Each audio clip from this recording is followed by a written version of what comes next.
Bukan berangkat dari orang lain, tapi ketika kita sudah menjadi penyuluh anti korupsi, insya Allah kita sudah jadi untuk anti korupsi. Baik. Demikian. Baik.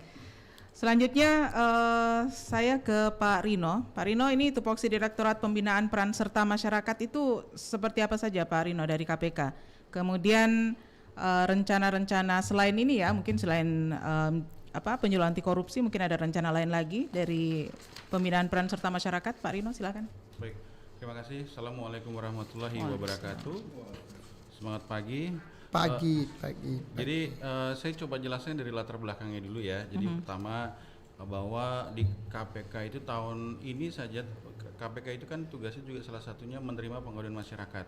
Ya. Di tahun ini aja untuk di Sulawesi Selatan sudah ada 100, tahun 2021 pengaduan masyarakat di Sulawesi Selatan itu sudah ada 124 pengaduan dan saat ini dalam proses verifikasi, sehingga artinya di sini adalah memang masih terjadi cukup banyak korupsi di wilayah Sulawesi Selatan.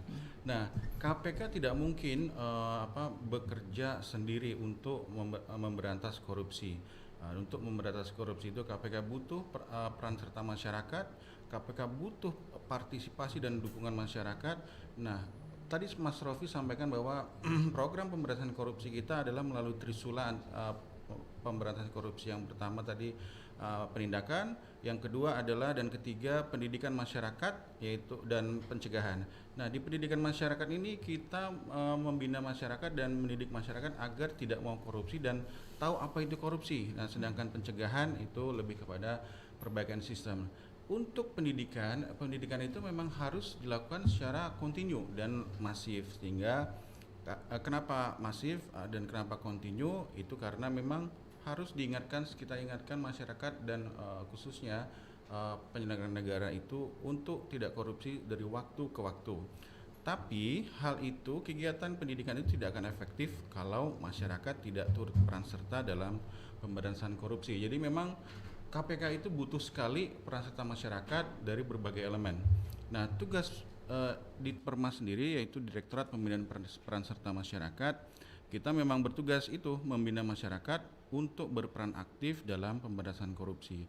Nah, ruang lingkup kita apa? Ruang lingkup kegiatan di Direktorat Pembinaan Peran Serta Masyarakat itu adalah ruang lingkupnya mulai dari seluruh elemen masyarakat, mulai dari bawah sampai dengan atas.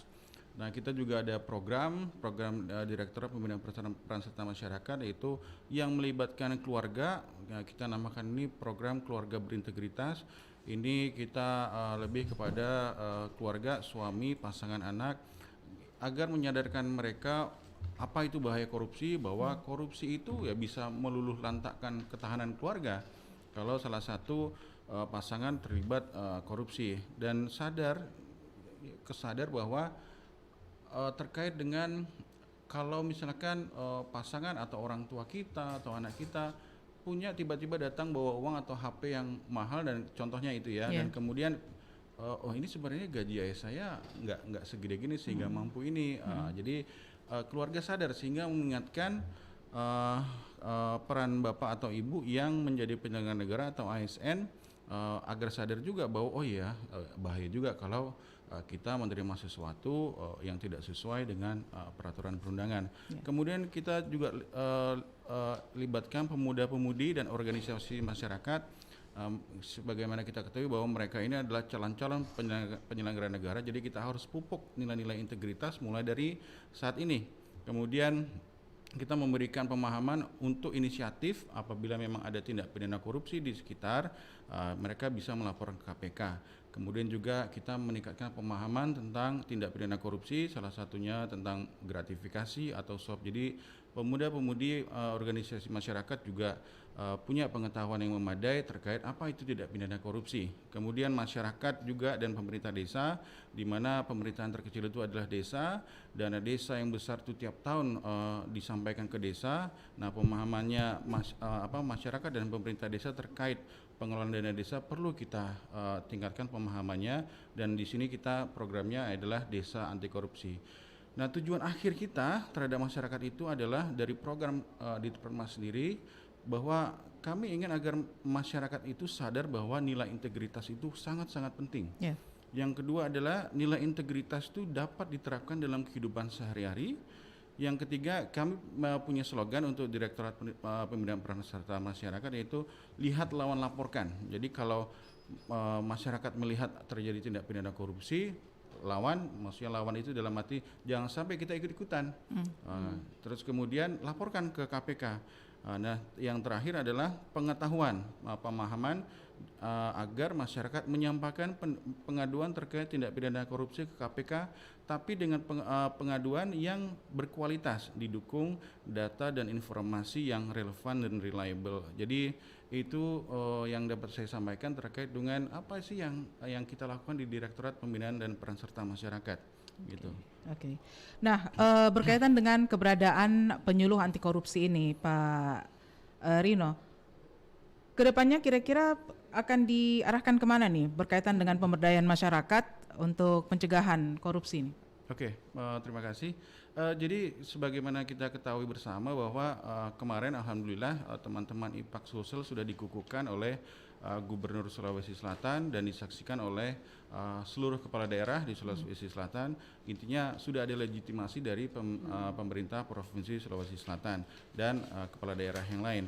Dan kemarin kami juga sudah melakukan koordinasi awal dengan teman-teman para master di BPSDM Sulawesi Selatan. Intinya kami menyampaikan agar kita memang perlu melakukan persamaan persepsi dan kompetensi di IPAK Sulsel.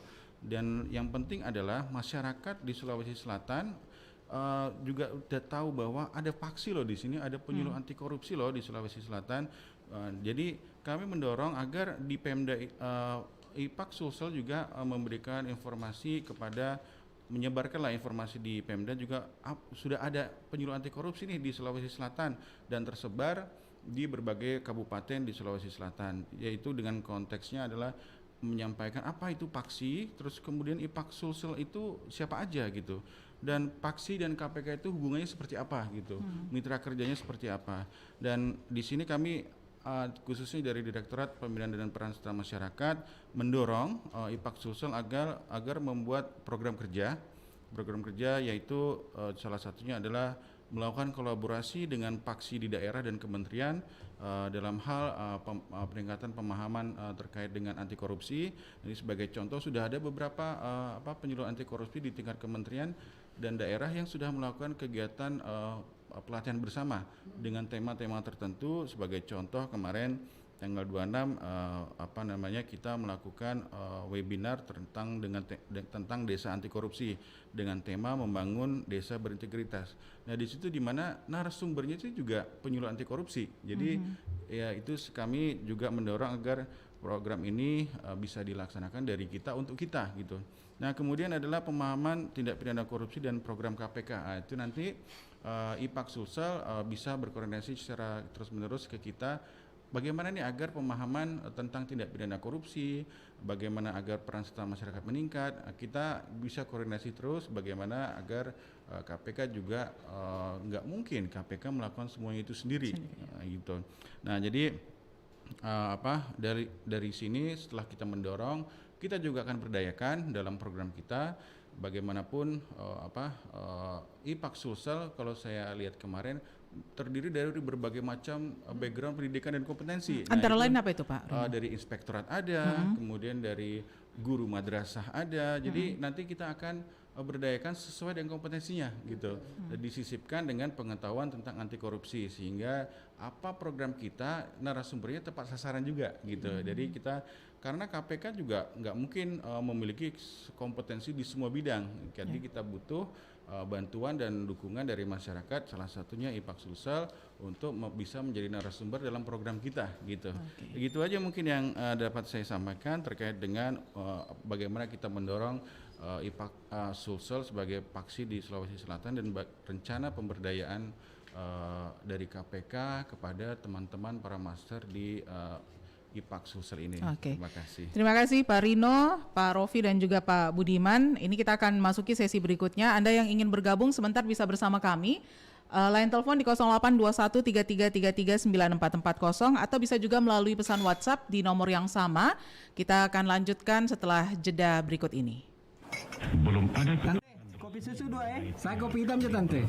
Coba kau dengar berita di radio itu, bahas tentang korupsi semua. Iya leh, di TV juga yang dibahas korupsi terus. Tidak usah kamu orang ribut di situ soal korupsi. Kamu tidak tahu kalau kamu itu juga korupsi. Korupsi apa kita ini tante? Korupsi waktu namanya. Kemarin saya lihat kamu orang habis absen di kantor, so di sini baru duduk sampai siang. Tidak tahu apa juga yang kamu cerita. Terima gaji full, kerja cuma minum kopi di sini. Kau pikir itu bukan korupsi? Sekarang bagusnya kopi kasih habis sudah itu kopi sudah ke kantor. Ajo, ini sudah kita.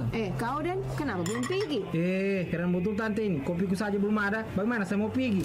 Sahabat, korupsi berawal dari hal kecil dan jangan biarkan dia bertumbuh besar. Korupsi bukan cuma masalah uang, tapi juga masalah waktu yang dapat membuat kita tidak disiplin. Ayo, mulai dari sekarang, rubah kebiasaan kita untuk generasi yang lebih berkualitas. Jangan biarkan korupsi merusak anak bangsa.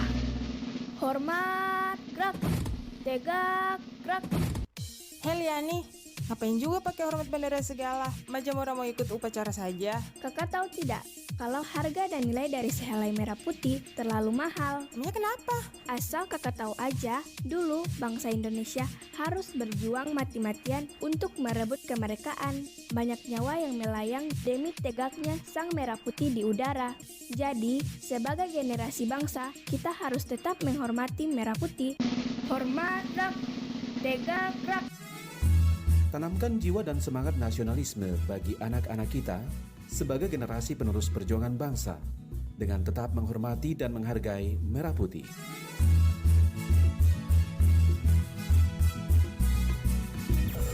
Lintas Makassar Pagi.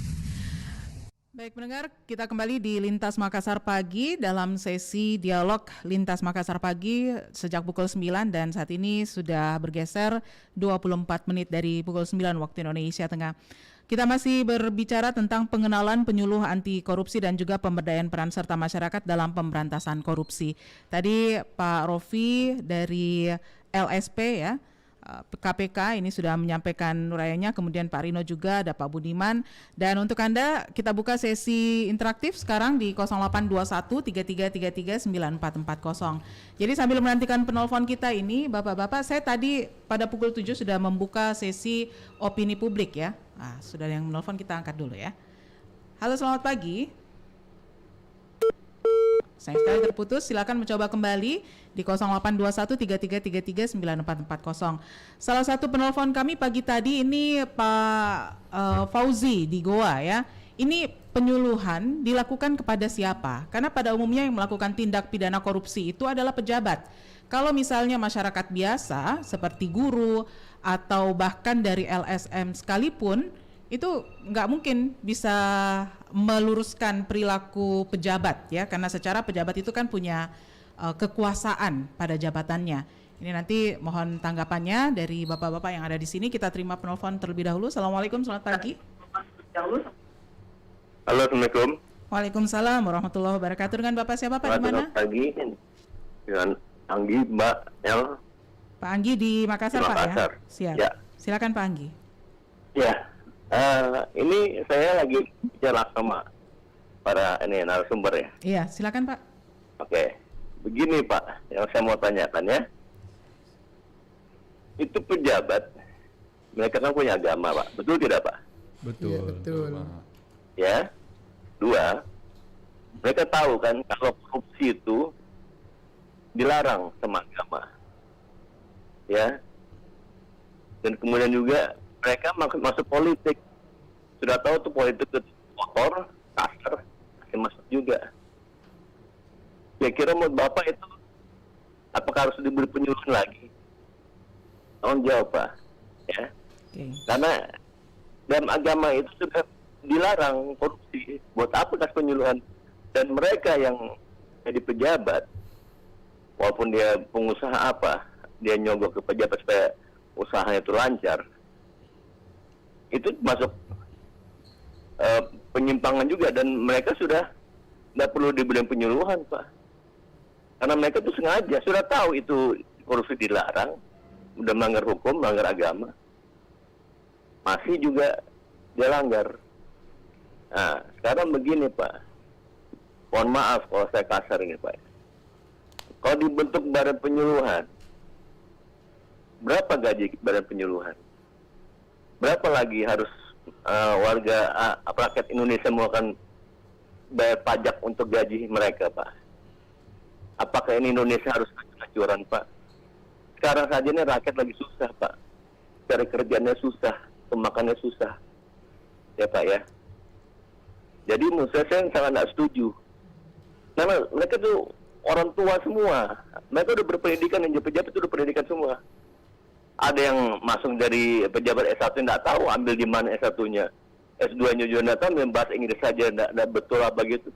Oke, baik. Oh, mereka masih ini juga gitu. Tapi yang saya tidak setuju ini kenapa? Baik, Pak Anggi. Ini dibentuk badan penyuluhan, ya. Baik, itu Jadi aja Pak Anggi ya. Saya tidak setuju. Ya, terima kasih Mbak Mel. Terima kasih Pak Anggi di Makassar. Kita tahan dulu, ada 2 pertanyaan tadi dari Pak Fauzi di Goa dan juga Pak Anggi di Makassar.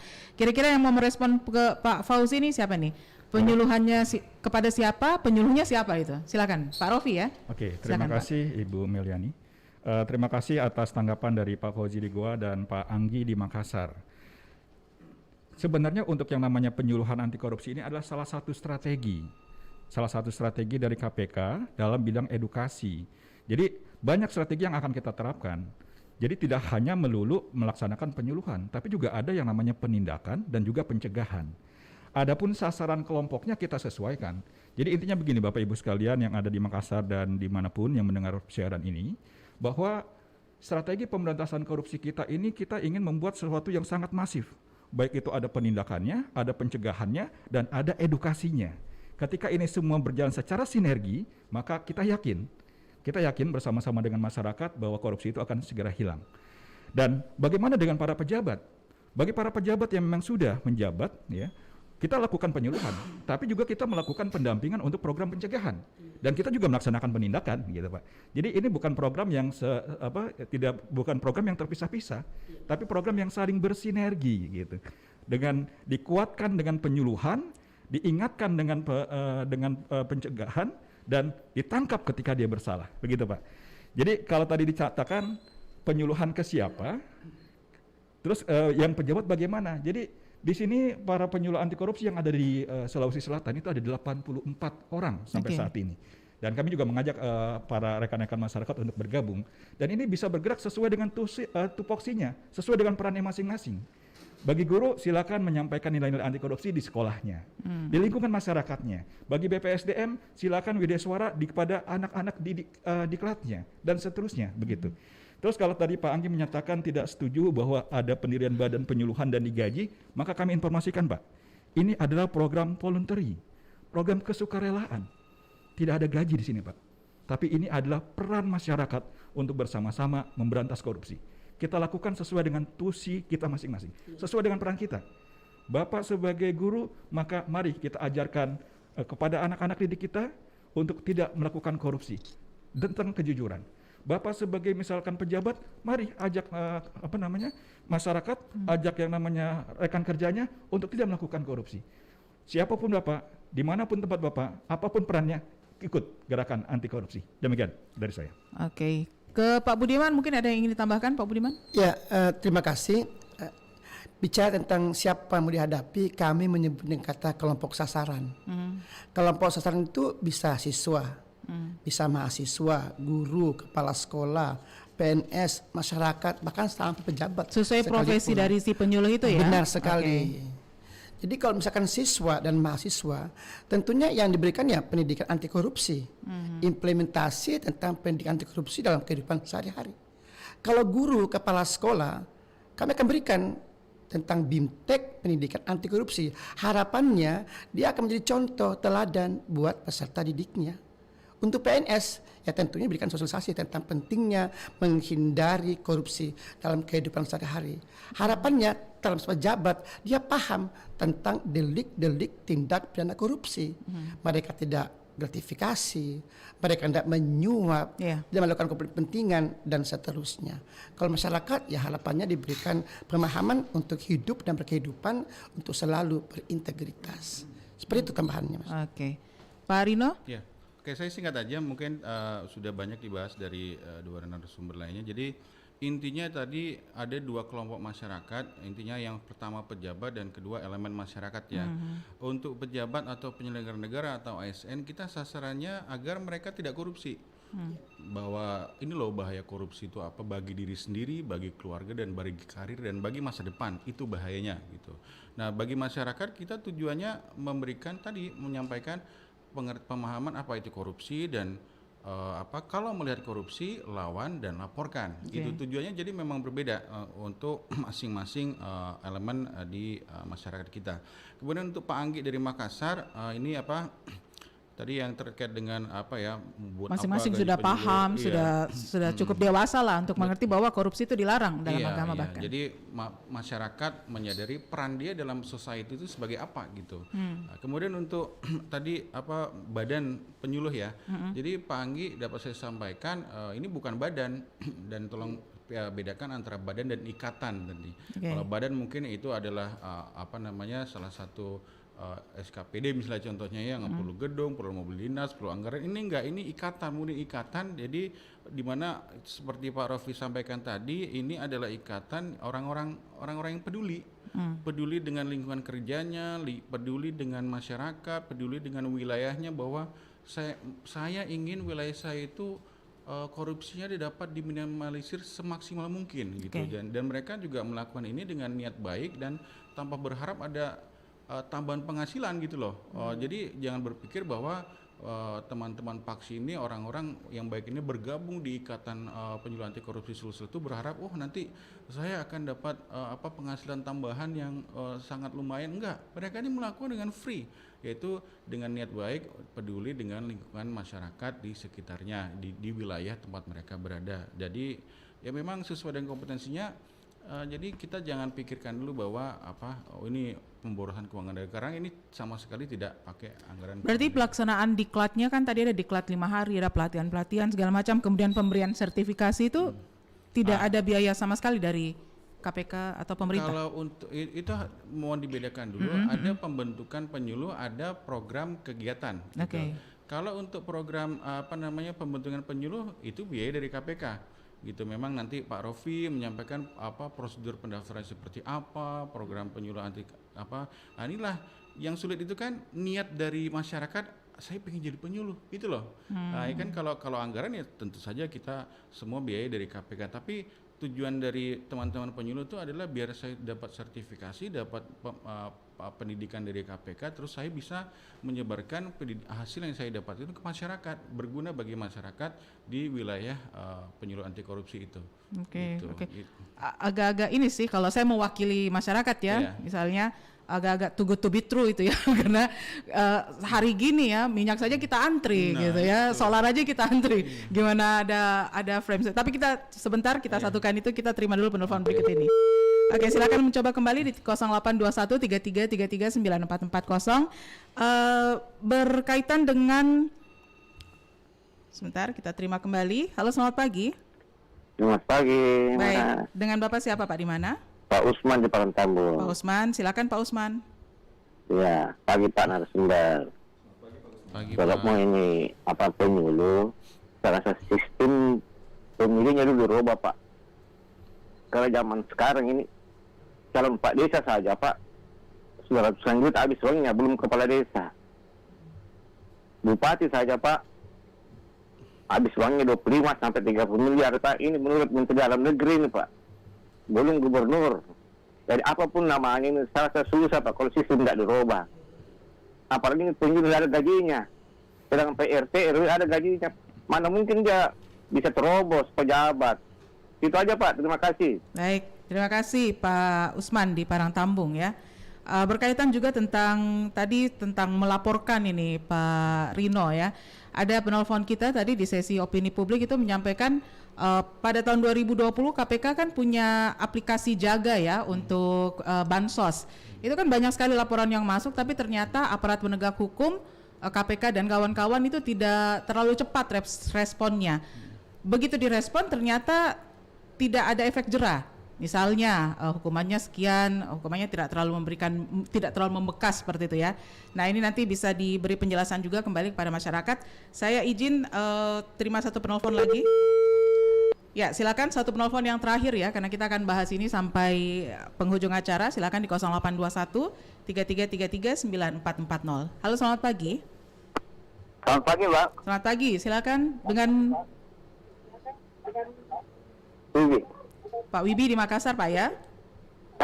Iya, begini dengan sumber ya.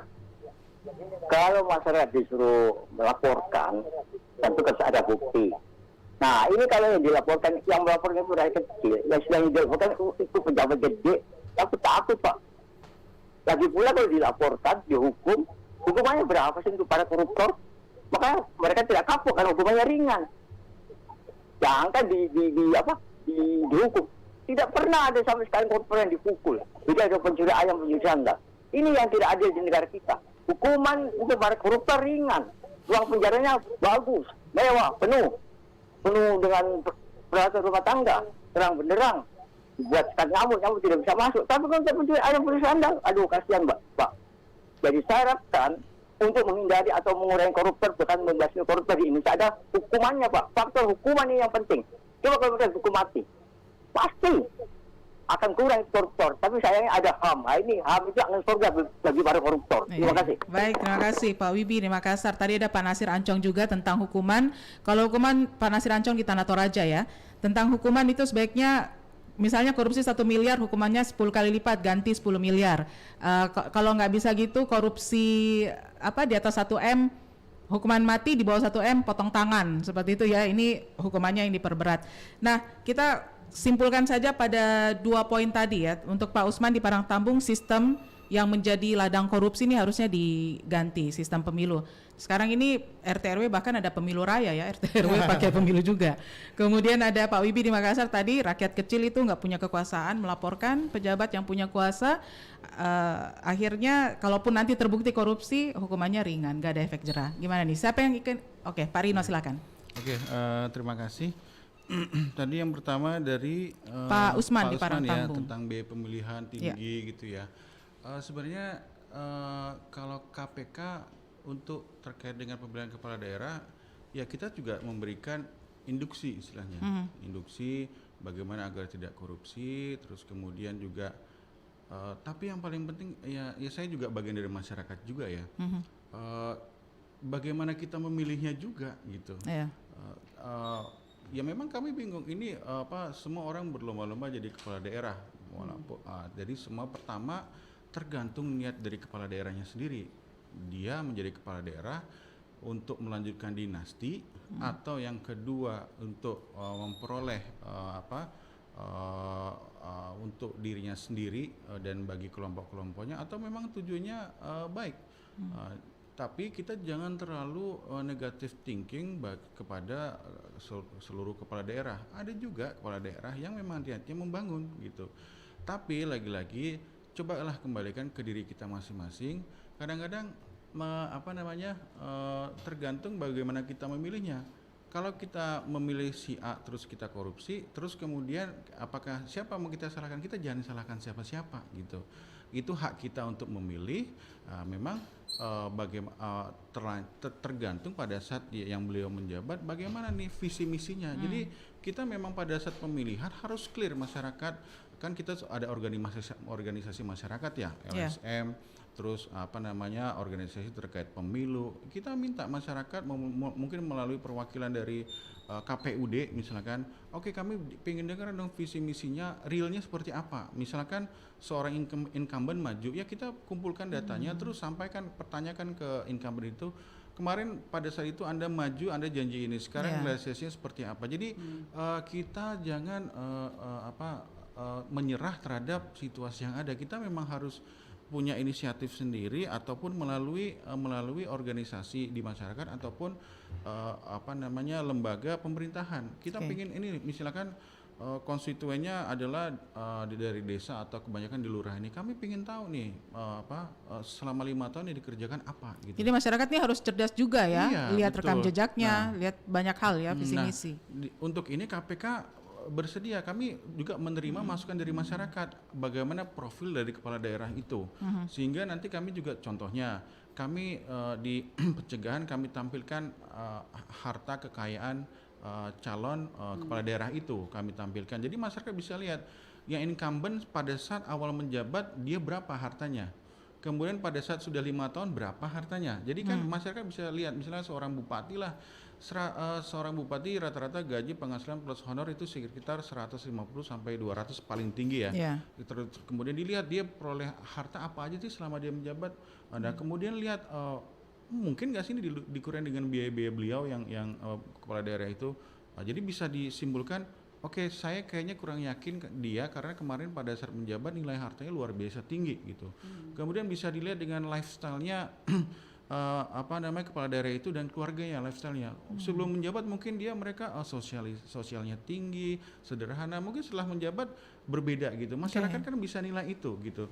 Jadi kedepannya kitalah yang menentukan sendiri siapa pemimpin kita di daerah nanti, siapa penyelenggara negara yang akan memimpin kita. Jadi kita lah yang memutuskan, jangan kita mau diarah-arahkan oleh pihak-pihak tertentu. Itu terkait dengan pertanyaan dari Pak Usman tadi ya. Yang kedua, sistem. Sebenarnya sistem itu kita sebaik-baiknya sistem tergantung orangnya gitu. Gitu. Bagaimana kita mau berperan aktif, bagaimana kita mau memperoleh hak kita dalam dan menyampaikan pemikiran kita terhadap sistem pemilihan kepala daerah. Pak Rino, ini kan di bidang pemberdayaan masyarakat untuk pencegahan korupsi ya. Ini menurut Pak Rino sendiri masyarakat kita sudah cukup aktif nggak untuk? Di beberapa daerah ada yang aktif, di daerah lain belum ada yang begitu aktif. Jadi memang kita tahun kemarin itu dan tahun sebelumnya kita ada memang program pemilu berintegritas. Disitulah kita bekerjasama dengan KPUD, kita ingin menyampaikan pertama tentang monitoring harta kekayaan calon penyelenggara negara atau calon kepala daerah dan kepala daerahnya. Nanti di situ kita sampaikan masyarakat kalau ada yang memberi masukan terkait dengan hartanya, jangan-jangan dia sengaja melaporkan hartanya di awal kecil-kecil atau nilainya digede-gedein sehingga tidak terlihat peningkatan yang tajam di situ. Jadi kita membuka saran dan masukan dari masyarakat dan kemudian nanti dari saran dan masukan itu kita tetapkan metode apa yang perlu kita lakukan terhadap calon-calon itu untuk agar mereka bisa kedepannya menjadi kepala daerah. Respon masyarakat ketika itu cukup antusias? Beberapa cukup banyak. Nah, selain dari itu setelah yang bersangkutan menjadi, kita ada program pengawalan namanya dari teman-teman Korsubgah. Disitulah kita lakukan intervensi pencegahan terkait aset, terkait pendapatan daerah. Ada itu kita rapat koordinasi monitoring hampir setiap bulan sekali terhadap dinas-dinas tertentu yang kami anggap strategis gitu. Jadi memang KPK juga sebenarnya sudah melihat dari berbagai sisi program pencegahan itu, tapi lagi-lagi tadi saya sampaikan KPK nggak bisa bekerja sendiri, nggak mungkin semua informasi kita bisa dapatkan gitu. Jadi terus kemudian yang kedua terkait bansos, betul Pak, kita dari penelpon tadi ya, kita ada program jaga bansos memang betul. Dan kita lakukan pencegahan terkait sistem juga, pendidikan bansos gimana nih loh, bansos di daerah kita seperti ini lewat aplikasi Jaga Itu. Tapi kemudian kalau ternyata sudah kita cegah, tapi ternyata pihak yang terkait tidak mengindahkan, apa yang kita lakukan? Penindakan. KPK tidak diam saja, tapi KPK juga melakukan penindakan. Penindakan seperti apa yang sesuai dengan kewenangan KPK. Kewenangan KPK itu adalah penyelenggara negara. Jadi kita sasarnya contohnya salah satu menteri kemarin kan yang kita tindak. Jadi KPK untuk pencegahan dan pendidikan kita semua lini. Kita harapkan kita lakukan di semua lini, tapi untuk pendidikan memang kita punya kewenangan tertentu, yaitu minimal penyelenggara negara atau swasta yang terkait dengan penyelenggara negara dan kerugian negara minimal 1 miliar. Nah, makanya kita fokusnya kemarin ke level penyelenggara negara di level kementerian gitu. Jadi KPK melakukan semuanya sesuai dengan tugas pokok dan fungsinya. Kami berusaha terus untuk melakukan kewenangan kita secara optimal gitu. Kemudian terkait laporan masyarakat takut tadi ya, dari Pak Widi ya. Kadang-kadang bahkan gini, mohon maaf Pak Rino, melaporkan, begitu sudah dilaporkan, ternyata balik lagi yang melaporkan jadi pencemaran nama baik gitu ya. Gitu. Nah, ini memang saya sampaikan di sini ya. Jadi pertama pelapor itu identitasnya kami rahasiakan. Kami tidak pernah menyampaikan ke pihak luar misalnya Pak Rofi melaporkan tentang terkait korupsinya Pak Budiman. Kami tidak pernah membocorkan identitas Pak Rofi, kecuali misalkan Pak Rofi datang KPK melapor, habis laporan ke loket Dumas, kemudian di depan dia konferensi pers bahwa kami melaporkan Pak Budiman terkait. Nah, itu kami nggak bisa karena Pak Rofi sendirilah yang membuka identitas dirinya. Jadi kami di sini merahasiakan identitas pelapor. Dan kemudian yang kedua adalah tindak lanjutnya. Kami berharap masyarakat yang melaporkan itu bisa memberikan kami kontak. Bisa kontak nomor handphone, nomor WA atau email gitu. Sehingga kami bisa melakukan verifikasi ini terkait pengaduannya apa gitu. Kami tidak akan meminta Pak Rofi misalnya melaporkan, Pak Rofi tolong dong ambil dokumen di dinas ini, kami butuh ini. Kami tidak mungkin. Kami hanya cukup punya informasi yang men-trigger kami dan meyakinkan kami bahwa pengaduan ini layak ditindaklanjuti. Tapi kalau laporan itu berdasarkan koran gitu, nah kami juga memang perlu konfirmasi kepada pelapor ini maksudnya apa, tanpa membuka rahasia atau identitas pelapor, tapi kami butuh maksud dan tujuan dan intisari dari korupsi yang dilaporkan itu apa. Kan banyak pasal di Undang-Undang Tindak Pidana Korupsi. Apakah ini korupsi berkaitan dengan kerugian negara?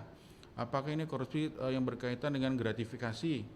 Apakah korupsi berkaitan dengan suap atau konflik kepentingan dalam pengadaan? Jadi kan kami begitu menerima laporan itu kami akan telaah ini terkait dengan tindak pidana korupsi yang mana, kami buatkan action plan. Tapi untuk buat action plan itu kami butuh itu tadi intisari dari informasi itu, sehingga kadang-kadang kan setiap orang memberikan informasi itu tergantung dari apa yang dipikirkannya. Tapi kan kita butuh fakta di situ. Jadi kita tenang aja Pak, kami selalu rahasiakan identitas pelapor.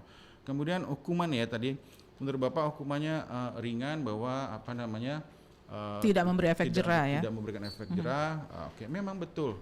Kami memang KPK dalam mengajukan tuntutan kepada tersangka kami semaksimal mungkin, tapi vonis itu tergantung hakim, bukan KPK. Tapi tentunya kami tidak tinggal diam. Jadi KPK berusaha agar pengembalian keuangan negara dilakukan semaksimal mungkin. Jadi makanya setiap kegiatan penindakan dari penyelidikan dan penyidikan dan penuntutan, kami secara umum lakukan penindakan dalam hal TPPU, tindak pidana pencucian uang. Jadi itu dalam usaha untuk mengembalikan keuangan negara, karena kami nggak ingin yang bersangkutan menurut hakim dihukum 5 tahun. Uangnya masih ada sehingga keluar dari penjara yang bersangkutan masih hore-hore kaya raya gitu. Jadi kami tidak ingin kayak gitu. Kami ingin semua hal yang dikorupsi oleh beliau, semua uang yang dinikmati dan kerugian negara yang diderita itu harus dikembalikan ke negara. Jadi itulah kami semaksimal mungkin bekerja untuk dalam hal penindakan itu. Jadi negara juga tidak menderita kerugian yang terlalu banyak. Gitu. Terima kasih. Nah, itu penjelasan dari Pak Rino untuk beberapa pertanyaan tadi. Tidak semua bisa saya bacakan. Ini ada sekitar 11 penelpon tadi di sesi opini publik. Boleh silakan. Saya baru mempersilakan ini Pak Rofi, silakan. Ya, terima kasih. Izin menambahkan. Ini Pak Usman dan Pak Wibi keren sekali ini pertanyaannya. Kenapa? Karena bicara tentang pertama epicentrum korupsi. Terus yang kedua adalah bicara tentang efek jerah, penghukuman. Jadi benar sekali Pak Usman bahwa kami sepakat salah satu epicentrum korupsi adalah sektor politik. Untuk itu makanya KPK memiliki program yang namanya SIPP, yaitu program Sistem Integritas Partai Politik. Jadi kalau kita petakan bahwa dalam persoalan integritas di partai itu ada 4 permasalahan utama.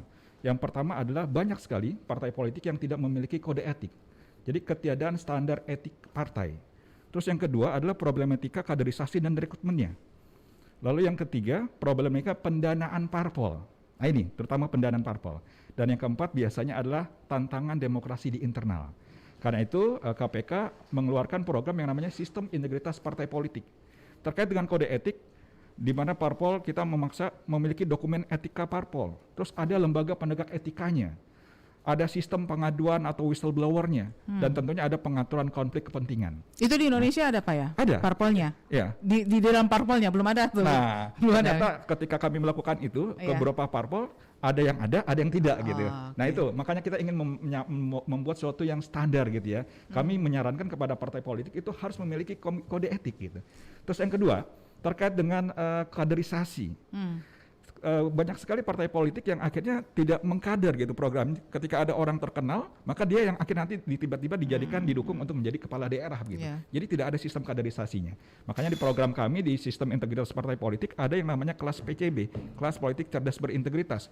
Bagi para kader muda parpol itu kita lakukan pendidikan anti korupsi agar nanti ke depannya beliau ini yang akan meneruskan bagaimana sistem integritas di partai politiknya begitu. Ya. Dan juga tentang keuangan parpol nih. Betul sekali Pak bahwa sebenarnya pemerintah kan mensubsidi berdasarkan jumlah pemilih ya yang memilih partai tersebut. Namun memang dari sisi angka itu masih sangat kecil. Sehingga akhirnya untuk proses yang namanya pemilu itu memiliki anggaran yang sangat luar biasa. Nah, KPK pun sudah masuk ke sana memberikan saran kepada pemerintah agar bagaimana terkait dengan keuangan parpol ini kita diskusikan lebih lanjut gitu ya. Sudah banyak sekali rekomendasi perbaikan-perbaikan dari sistem partai politik kepada oleh KPK. Terus yang kedua terkait dengan hukuman. Tadi sudah disampaikan oleh Mas Rino betul sekali bahwa KPK adalah lembaga penegak hukum. Maka ketika kami melakukan tupoksinya dalam hal ini menuntut setinggi-tingginya sesuai dengan hukum yang berlaku begitu. Nah, maka yang kami lakukan sekarang adalah kan sekarang masyarakat selalu bilang bahwa hukumnya tidak membuat efek jerah terlalu ringan dan sebagainya. Maka yang kami lakukan adalah 3 hal. Yang pertama, menuntut hukuman badan setinggi-tingginya sesuai dengan Undang-Undang Tipikor. Yang kedua adalah bagaimana kita bisa mengembalikan keuangan negara sebanyak-banyaknya. Maka Undang-Undang TPPU kita juga terapkan.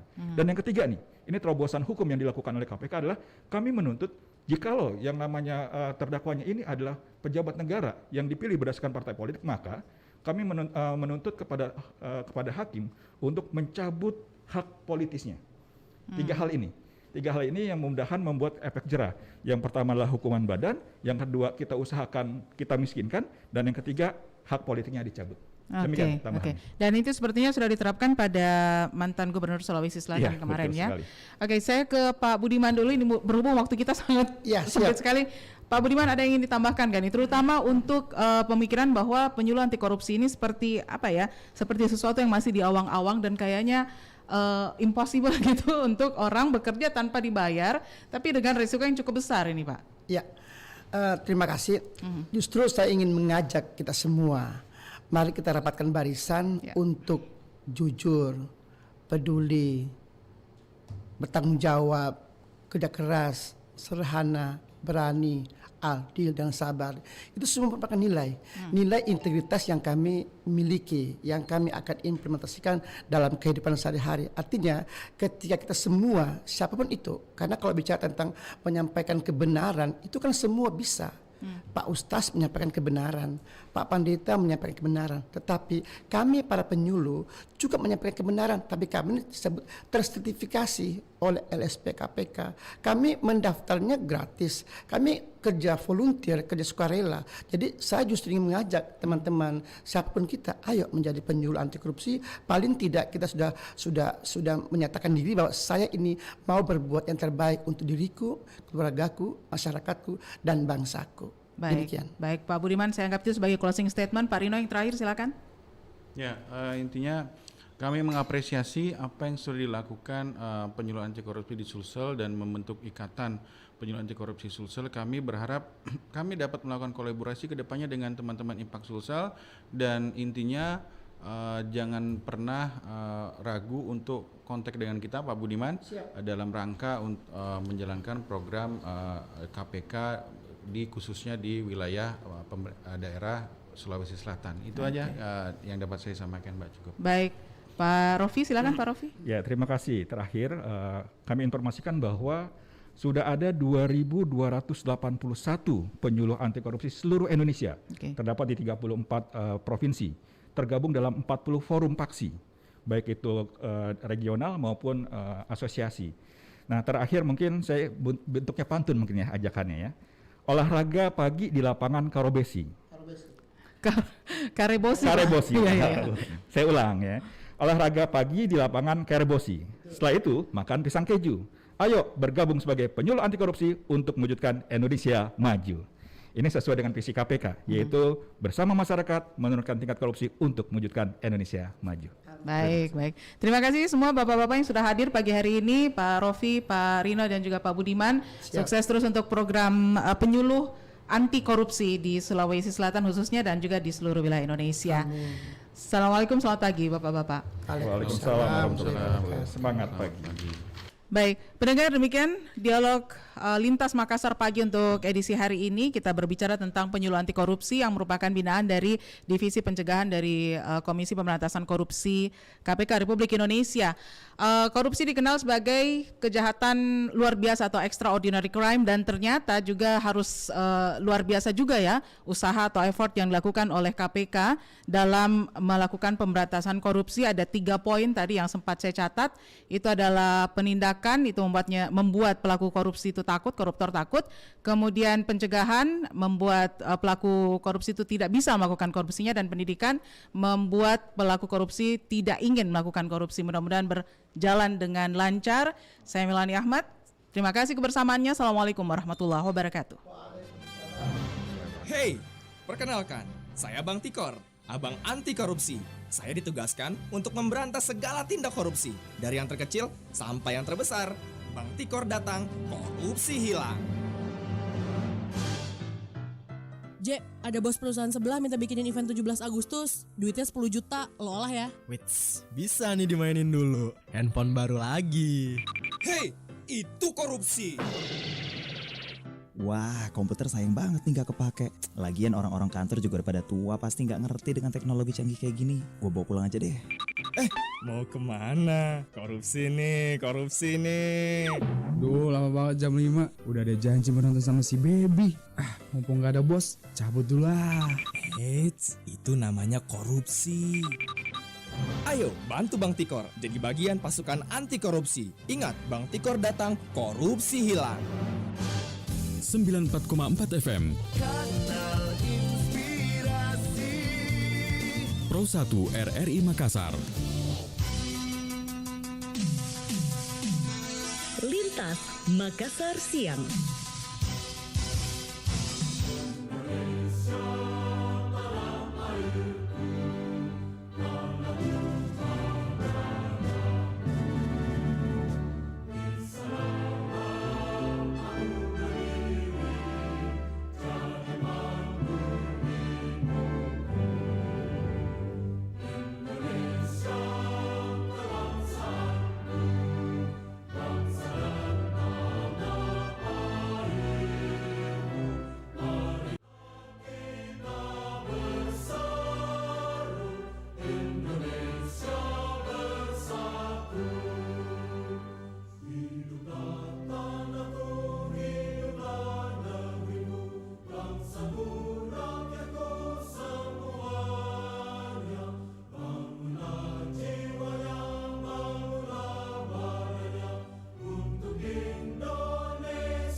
Sembilan 94,4 FM Pro 1 RRI Makassar.